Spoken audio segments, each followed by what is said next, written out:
السلام علیکم ورحمۃ اللہ وبرکاتہ۔ امید کرتی ہوں سب ٹھیک ہوں گے، خیر و عافیت سے ہوں گے۔ چلیں جی، ہم اس کا نیکسٹ ایپیسوڈ سٹارٹ کرتے ہیں۔ نہ ہم جانے نہ تم جانو، از قلم فیضا اشرف۔ ان کی 4 ایپیسوڈ ہم سٹارٹ کرتے ہیں۔ اگر آپ لوگ میرا ناول سن رہے ہیں یا پڑھ رہے ہیں تو پلیز لائک کمنٹ ضرور کر دیجیے گا۔ میں نے آگے بھی ایپیسوڈ پورا ریکارڈ کر لیا، لیکن اس میں میری آواز ریکارڈ ہی نہیں ہوئی، دوبارہ سے کرنا پڑ رہا ہے۔ چلیں جی، ہم سٹارٹ کرتے ہیں۔ السلام علیکم آپی، کیسی ہیں آپ؟ مجھے آپ کے ابو کا پتہ چلا، بہت دکھ ہوا۔ کومل کا میسج آیا ہوتا ہے حریہ کے نمبر پر۔ وعلیکم السلام، میں ٹھیک ہوں کومل، تم سناؤ کیسی ہو؟ جی بس جو اللہ کو منظور، ان کا ٹائم آ گیا تھا اس لیے انہیں جانا پڑا اور میں اکیلی رہ گئی۔ وہ ریپلائی کرتی ہے، آپ اداس نہ ہوں، بس آپ اللہ سے ان کی مغفرت کی دعا کیا کریں۔ کومل ریپلائی کرتی ہے، ہاں بس دعا کرتی رہتی ہوں، اور تم بتاؤ آنٹی کیسی ہیں؟ ہاں سب ٹھیک ہے، اللہ کا شکر ہے۔ اب آپ کیا کریں گی آپی؟ کومل پوچھتی ہے۔ ایک تو میں نے پورا ریکارڈ کر لیا تھا، دوبارہ ریکارڈنگ کرنے کو دل بھی نہیں کر رہا۔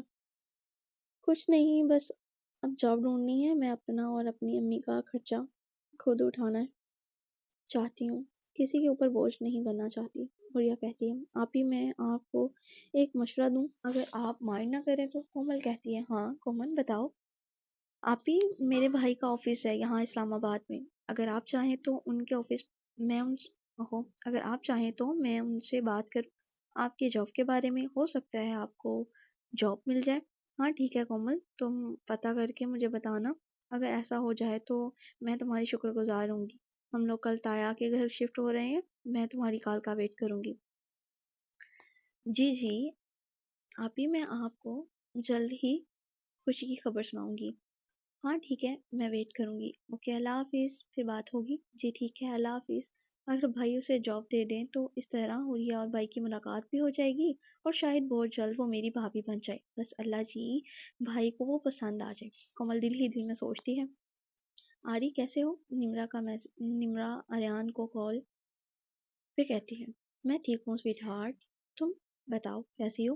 وہ کھڑے کھڑے انداز میں کہتا ہے، ارے آری میں ٹھیک نہیں ہوں، کچھ دنوں سے میری طبیعت خراب ہے۔ وہ پریشانی سے کہتی ہے، ہاں تو جان تم ڈاکٹر کے پاس جاؤ، میڈیسن لو، ٹھیک ہو جاؤ گی۔ وہ بے فکری سے کہتا ہے، ہاں آج میں جاؤں گی، لیکن مجھے کچھ عجیب لگ رہا ہے، پتہ نہیں کیوں دل گھبرا رہا ہے کہیں۔ ویٹ تم ڈاکٹر کے پاس جاؤ، چیک اپ کراؤ، اور پھر کچھ الٹا سیدھا مت بولنا، ٹھیک ہے؟ وہ بات کر رہی ہوتی ہے تو آریان اس کی بات کاٹ کر کہتا ہے، اچھا چلو ٹھیک ہے۔ وہ اداسی سے کہتی ہے، چلو ٹھیک ہے، میں بعد میں بات کرتا ہوں، مجھے کوئی ضروری کام ہے، میں ہر وقت ویلا نہیں ہوتا۔ وہ یہ کہہ کر کال بند کر دیتا ہے۔ وہ ایک نظر موبائل کو دیکھ کر سائڈ پر رکھ دیتی ہے۔ بھائی، کومل لاؤنج میں آ کر اپنے بھائی کو آواز دیتی ہے، کیا بات ہے گڑیا، آج اتنی دیر تک جاگ رہی ہو؟ وحیدان گھڑی میں ٹائم دیکھتا کہتا ہے، بھائی میں آپ کا انتظار کر رہی تھی، مجھے آپ سے ایک ضروری بات کرنی ہے۔ وہ اس کے پاس آ کر کہتی ہے، ہاں تو گڑیا صبح بات کر لینی تھی، اتنا جاگنے کی کیا ضرورت تھی؟ وہ اس کا ہاتھ پکڑ کر صوفے پر بٹھاتا ہوا کہتا ہے، نہیں نا بھائی، میں صبح تک کا انتظار نہیں کر سکتی تھی، مجھے ابھی بات کرنی ہے۔ اوکے بتاؤ کیا بات ہے؟ وہ بھی اس کے ساتھ صوفے پر بیٹھتا ہوا کہتا ہے، بھائی میری ایک دوست ہے، اس کے ابو کی 2 ماہ پہلے ڈیتھ ہو گئی تھی، اور میری دوست کو جاب کی ضرورت ہے، تو آپ اسے اپنے آفس میں جاب دے سکتے ہیں پلیز؟ وہ بہت معصومیت سے کہتی ہے، ہاں لیکن اسے جاب کا کوئی ایکسپیرینس ہے کیا؟ ایجوکیشن ہے اس کی؟ وحیدان پوچھتا ہے، نہیں بھائی اس نے کبھی پہلے جاب نہیں کی، لیکن ابھی اسے ضرورت ہے، سو پلیز آپ اسے جاب دے دیں میری خاطر۔ وہ منتی انداز میں کہتی ہے، اچھا ٹھیک ہے، تم اس طرح ریکویسٹ نہ کرو، اسے بولو کل آفس آ جائے، پھر دیکھتے ہیں پھر۔ وحیدان اس کی گال پر ہاتھ رکھتے ہوئے کہتا ہے، نہیں بھائی وہ صبح نہیں آ سکتی کیونکہ انہوں نے اپنے تایا کے گھر شفٹ ہونا ہے۔ ہاں لیکن پرسوں وہ ضرور آئے گی، میں اسے کہہ دوں گی۔ وہ خوش ہو کر کہتی ہے، اچھا چلو ٹھیک ہے، اب تم سو جاؤ، پریشان نہ ہو، جاب مل جائے گی اسے۔ وہ اسے تسلی دیتے ہوئے کہتا ہے، تھینک یو سو مچ بھائی، آپ بہت اچھے ہیں، آئی لو یو سو مچ۔ وہ خوش ہوتے اسے گلے لگا کر کہتی ہے اچھا وہ دوست اتنی خاص ہے کہ اس کی چاپ ملنے پر بھائی پر اتنا پیار آ رہا ہے. وہ دونوں آئی برو اٹھا کر سنجیدگی سے استغفار کہتا ہے جی بھائی وہ بہت خاص ہے پر آپ سے کم. وہ اپنی آنکھیں ٹمٹماتے ہوئے کہتی ہے اچھا چلیں اب مسکے نہ لگائیں, جاؤ جا کر سو جاؤ. وہ اپنی بہن کی حرکتوں پر ہنستے ہوئے کہتا ہے جو جلدی سے اپنی صفائی دیتی ہے. اوکے بھائی گڈ نائٹ, اور یہ کہہ کر اپنے کمرے میں چلی جاتی ہے. ارے تم دونوں بہن بھائی یہاں کیا باتیں کر رہے تھے اور ماں کو بلایا بھی نہیں؟ شمشاد بیگم پاس آ کر کہتی ہے جی امی بس ہماری گڑیا کی ایک دوست ہے, اس کی جاب کے بارے میں بات کر رہی تھی تو میں نے کہہ دیا چلو ٹھیک ہے دیکھتے ہیں. ویدان بتاتا ہے او اچھا بیٹا اس بچی کا مجھے پتا تھا, کومل نے بتایا تھا. کومل نے اس نے ہاں او اچھا بیٹا اس بچی کا مجھے بتایا تھا کومل نے, تم اسے اچھی جاب دینا, اس کے ابو نہیں ہیں. اوکے جی جی امی میں کوشش کروں گا, اگر کروں گا. ابھی اس پہ ڈپینڈ کرتا ہے کہ اس کی ایجوکیشن کتنی ہے اور کتنا ایکسپیرینس ہے اسے. وہ سنجیدگی سے کہتا ہے بیٹا ایکسپیرینس کام کرنے سے آتا ہے, تم اسے ایک موقع دینا ٹھیک ہے, خود سمجھ جائے گی آہستہ آہستہ, لیکن جاب اسے لازمی دینا.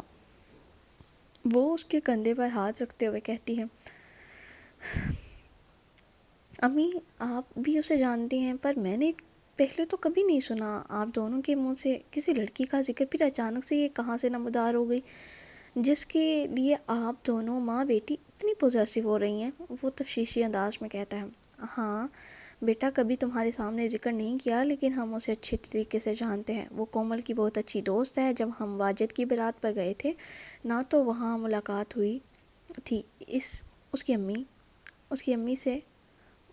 امی اسے بتاتی ہیں. اچھا چلیں ٹھیک ہے آپ پریشان نہ ہوں, میں اسے اچھی پوسٹ پر ہائر کروں گا. ویدان یہ کہہ کر اپنے کمرے میں چلا جاتا ہے.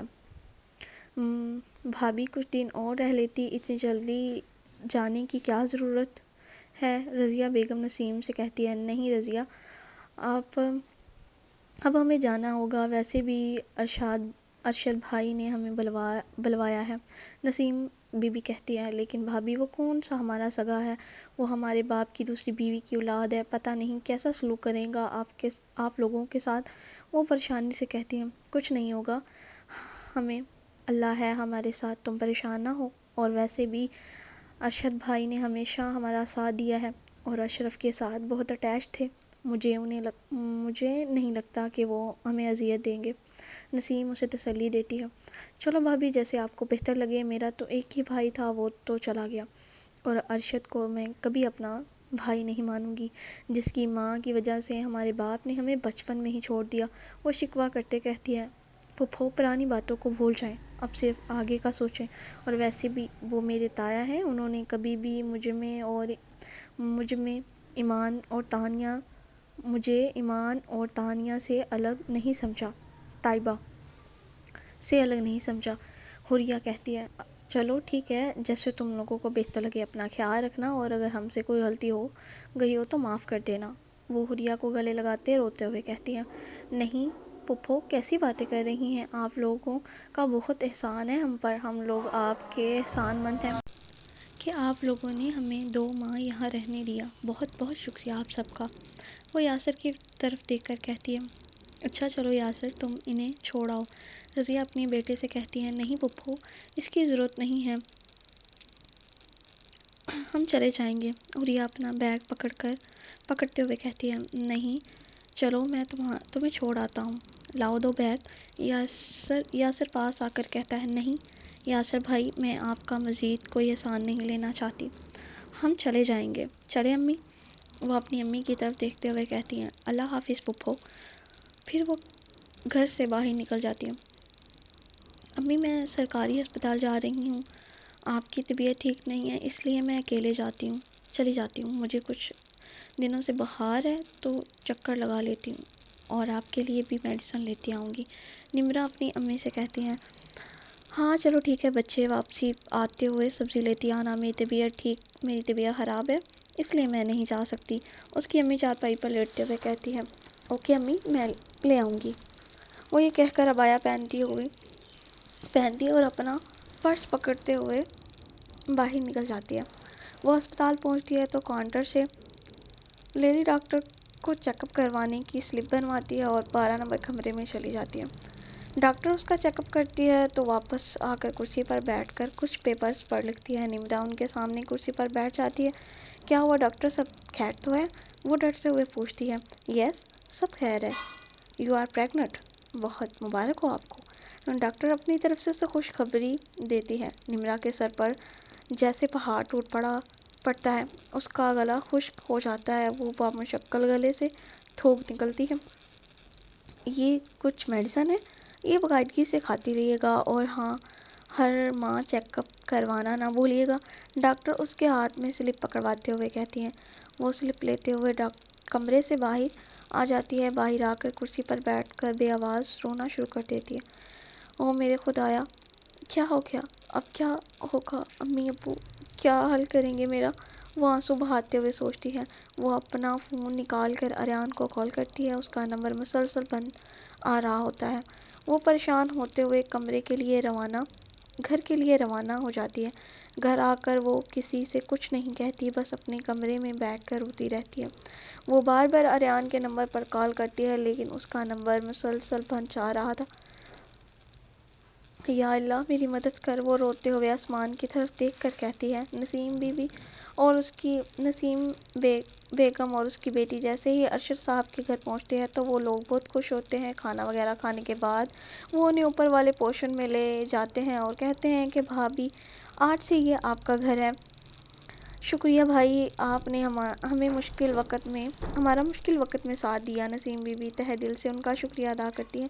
نہیں بھابی، شکریہ کی ضرورت نہیں ہے، بس آپ کو کسی چیز کی ضرورت ہو تو نیچے آ سکتی ہیں۔ میں گھر پر نہ بھی ہوں تو آپ شمیم سے کہہ سکتی ہیں۔ وہ اپنی بیگم کا ذکر کرتے ہیں۔ ہاں ٹھیک ہے، بہت شکریہ آپ کا، وہ پھر سے شکریہ ادا کرتی ہیں۔ اور بیٹا، آپ کو کچھ چاہیے ہو تو مجھے بتا دینا یا پھر میرے نمبر پر کال کر لینا، پریشان نہیں ہونا میرے بچے۔ وہ حریہ کے سر پر ہاتھ رکھتے ہوئے کہتے ہیں۔ تایا جان، بہت شکریہ آپ کا کہ آپ نے ہمیں رہنے کے لیے جگہ دی، باقی میں اپنی امی اور اپنا خرچہ خود اٹھا لوں گی، بہت جلد میں کوئی جاب ڈھونڈ لوں گی، آپ کو پریشان ہونے کی ضرورت نہیں ہے، وہ ان سے کہتی ہے۔ چلو بیٹا، جیسے تمہاری مرضی، لیکن پھر بھی اگر میرے لائق کوئی کام ہو تو مجھے بتا دیجیے گا۔ وہ یہ کہہ کر نیچے چلے جاتے ہیں۔ حریہ گھر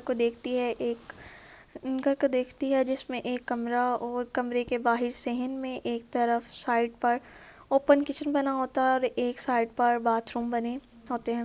امی آپ آرام کریں، میں تب تک سیٹنگ کر لیتی ہوں، حریہ اپنی امی سے کہتی ہیں۔ وہ سارا کام ختم کر کے بیڈ پر بیٹھتی ہے تو اپنے موبائل میں کومل کا میسج دیکھتی ہے۔ السلام علیکم آپی، کیسی ہیں آپ؟ میں نے بھائی سے بات کی ہے، انہوں نے کہا ہے کہ آپ کل ان کے آفس آ جائیے گا، آپ کو جاب مل جائے گی۔ وہ وعلیکم السلام، میں ٹھیک ہوں کومل، شکریہ تمہارا کہ تم نے میرے لیے اتنا کیا۔ تم مجھے ایڈریس سینڈ کر دو، میں صبح اپنے ڈاکومنٹ لے کر ٹائم سے پہنچ جاؤں گی۔ وہ رپلائی کرتی ہے، جی ٹھیک ہے، میں آپ کو ایڈریس سینڈ کر دیتی ہوں، اور شکریہ والی کوئی بات نہیں ہے، آپ تو میری بڑی بہنوں جیسی ہو۔ تھوڑی دیر بعد کومل رپلائی کرتی ہے، جو شکریہ کا حقدار ہوتا ہے اسے کہنا پڑتا ہے، اور تم ہو شکریہ کی حقدار، thank you so much. Huriya reply کرتی ہے۔ کچھ دیر بعد کومل اسے ایڈریس سینڈ کر دیتی ہے اور پھر ان دونوں کے درمیان تھوڑی سی باتیں ہوتی ہیں۔ امی، جاب کا بندوبست ہو گیا ہے، میری دوست ہے، اس کے بھائی کے آفس میں کل جانا ہے، آپ دعا کریے گا کہ جاب پکی ہو جائے۔ حریہ اپنی امی سے کہتی ہیں، انشاءاللہ بیٹا سب بہتر ہوگا، تم ضرور سلیکٹ ہو جاؤ گی، مجھے پورا یقین ہے اپنی بیٹی پر۔ اس کی امی اسے پیار سے کہتی ہیں، بس امی، ایک دفعہ یہ جاب لگ جائے تو سب ٹھیک ہو جائے گا، ہم اپنا خرچہ خود اٹھا سکیں گے، کسی کے اوپر بوجھ نہیں ڈالیں گے۔ وہ یہ کہتے ہوئے اپنی امی کی گود میں سر رکھ لیتی ہے اور آنکھیں موند لیتی ہے۔ ہاں بیٹا، اللہ تمہاری قسمت اچھی کرے، آگے سب بہتر ہوگا۔ اس کی امی اس کے بالوں میں ہاتھ پھیرتے ہوئے کہتی ہے، قسمت تو اس کی واقعی اچھی ہونے والی تھی، کیونکہ اس کی زندگی کا ایک نیا سفر شروع ہونے جا رہا تھا جس سے وہ انجان تھی۔ آریان پلیز میری کال اٹینڈ کرو، نمرا اسے میسج کرتی ہے۔ آریان میسج پڑھتا ہے تو فوراً کال کرتا ہے۔ ہاں میری جان، کیا بات ہے؟ اتنی کالز، میں تھوڑا بزی تھا اس لیے پتہ نہیں چلا۔ اریان آج میں ڈاکٹر کے پاس گئی تھی، اس نے کہا کہ میں پریگننٹ ہوں۔ وہ جلدی جلدی کہتی ہے کیا تمہارا دماغ ٹھیک ہے؟ تم کیا کہہ رہی ہو؟ وہ ایک دم غصے سے کہتا ہے چلے جی ہم آج کے لیے یہاں پر اسے ختم کرتے ہیں، پھر ملیں گے نیکسٹ ایپیسوڈ کے ساتھ۔ اسے لائک کمنٹ ضرور کر دیجیے گا۔ اللہ حافظ۔